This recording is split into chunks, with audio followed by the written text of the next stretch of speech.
শেখ হাসিনা পালিয়ে গেছে, শেখ হাসিনা নাই, শেখ হাসিনা চলে গেছে, শেখ হাসিনা পালায় না।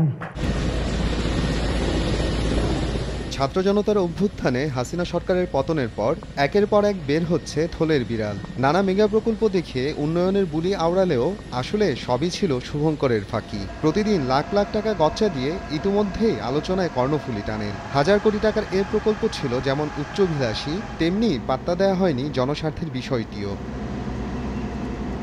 শুধু শেখ হাসিনার বিশ্রামের জন্যই তৈরি করা হয়েছিল আস্ত একটি 7 স্টার রিসোর্ট। কি নেই সেই রিসোর্টে?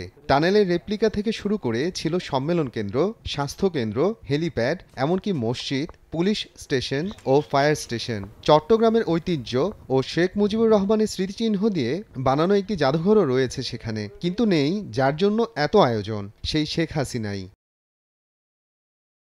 অর্ধেক পাউডারে দ্বিগুণ উজ্জ্বলতা। নতুন রিন অ্যাডভান্সড অর্ধেক পাউডারে দ্বিগুণ উজ্জ্বলতা।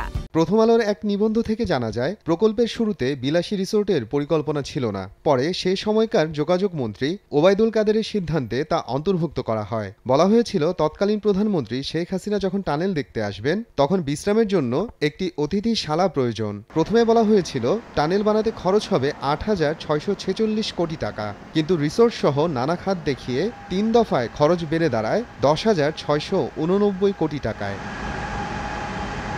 চট্টগ্রামের আনোয়ারার পার্কি সৈকতের পাশেই তৈরি করা হয়েছে ৫,০০০ বর্গফুটের এ রিসোর্ট। অন্যান্য সুযোগ সুবিধা তো রয়েছেই, শীতাতপ নিয়ন্ত্রণের জন্য শুধু এসিই বসানো হয়েছে ১,১৮২ টন সক্ষমতার। কিন্তু টানেল চালু হওয়ার পর থেকে প্রধানমন্ত্রী যাননি সেখানে। কোটি কোটি টাকার থালা বাসন, বিছানা বালিশ, চেয়ার টেবিল, ফ্যান, এসি, ব্যায়াম করার মেশিনপত্র সব পড়ে পড়ে নষ্ট হচ্ছে। প্রতিবেদনে উদ্ভূত পরিস্থিতিকে অতীতের রাজা বাদশার আমলের সঙ্গে তুলনা করা হয়েছে।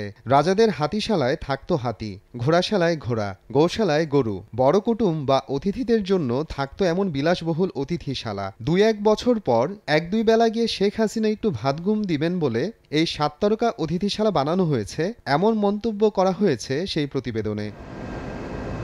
টানেলের মাধ্যমে যে টোল আদায়ের আশা করা হয়েছিল তা এখন রূপকথার গল্পে পরিণত হয়েছে। প্রতি মাসে টোল আদায় হচ্ছে গড়ে ২.৫ কোটি টাকা, কিন্তু টানেল দেখাশোনার খরচই হচ্ছে ১১.৫ কোটি টাকা। প্রতি মাসে গড়ে লোকসান প্রায় ৯ কোটি টাকা। মোহাম্মদ আফরানুল ইসলাম, সময় সংবাদ।